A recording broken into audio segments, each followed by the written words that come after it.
നിയമസഭാ തെരഞ്ഞെടുപ്പിന് മുൻപായി ജനപ്രിയ തീരുമാനങ്ങളുമായി സർക്കാർ. PSC പരീക്ഷയ്ക്ക് അപേക്ഷിക്കുന്നതിനുള്ള പ്രായപരിധി 40 വയസ്സായി ഉയർത്തി. പട്ടികജാതി പട്ടികവർഗ വിഭാഗത്തിന് അപേക്ഷിക്കാനുള്ള പരമാവധി പ്രായം 45ഉം OBCക്ക് 43ഉം വയസ്സാക്കി. ക്രൈസ്തവരുടെ പിന്നാക്കാവസ്ഥ പഠിക്കാൻ നിയോഗിച്ച ജസ്റ്റിസ് JB കോശി കമ്മീഷൻ റിപ്പോർട്ടിനും മന്ത്രിസഭ അംഗീകാരം നൽകി.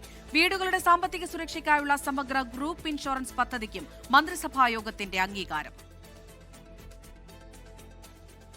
നിയമസഭാ തെരഞ്ഞെടുപ്പിന് മുൻപായി സർക്കാരിന്റെ സുപ്രധാന തീരുമാനങ്ങൾ. PSC പരീക്ഷയ്ക്ക് അപേക്ഷിക്കുന്നതിനുള്ള പ്രായപരിധി ഉയർത്തി. ജനറൽ വിഭാഗത്തിന് പരമാവധി പ്രായം 36-ൽ നിന്ന് 40 വയസ്സാക്കി.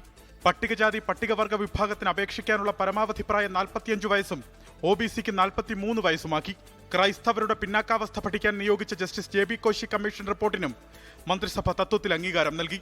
ഇതിനകം തീരുമാനമെടുത്ത ശുപാർശകൾക്ക് പുറമെ 32 ശുപാർശകളിൽ കൂടി മന്ത്രിസഭായോഗം തീരുമാനമെടുത്തു. ലത്തീൻ കത്തോലിക്ക സമുദായ സർട്ടിഫിക്കറ്റ് നൽകുന്നതിന് 1947 എന്ന വർഷം മാനദണ്ഡമായി പരിഗണിക്കേണ്ടതില്ലെന്ന് തീരുമാനിച്ചു.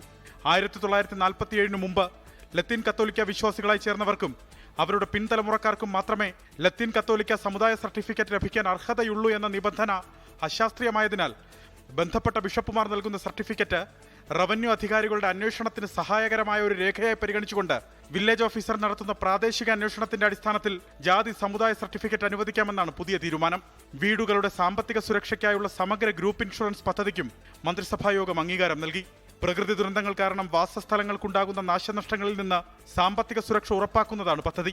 പാരാമെട്രിക് ഇൻഷുറൻസ്, ഇൻഡെംനിറ്റി ഇൻഷുറൻസ് എന്നീ പരസ്പര പൂരകമായ ഇൻഷുറൻസ് മാതൃകകൾ ഉൾപ്പെടുത്തിയാണ് സമഗ്ര ഗ്രൂപ്പ് ഇൻഷുറൻസ് പദ്ധതി നടപ്പാക്കുന്നതിന് മന്ത്രിസഭ അംഗീകാരം നൽകിയത്. 5 വർഷത്തേക്കാണ് ഇൻഷുറൻസ് കാലാവധി. 24 തിരുവനന്തപുരം. ലോകത്തെവിടെയായാലും ഏത് സമയത്തും 24 വാർത്തകളും ഓഗ്മെന്റഡ് റിയാലിറ്റി പാക്കേജുകളും എക്സ്പ്ലെയിനറുകളും വിശദമായി കാണാൻ ഞങ്ങളുടെ YouTube ചാനൽ നിങ്ങൾക്ക് സബ്സ്ക്രൈബ് ചെയ്യാം.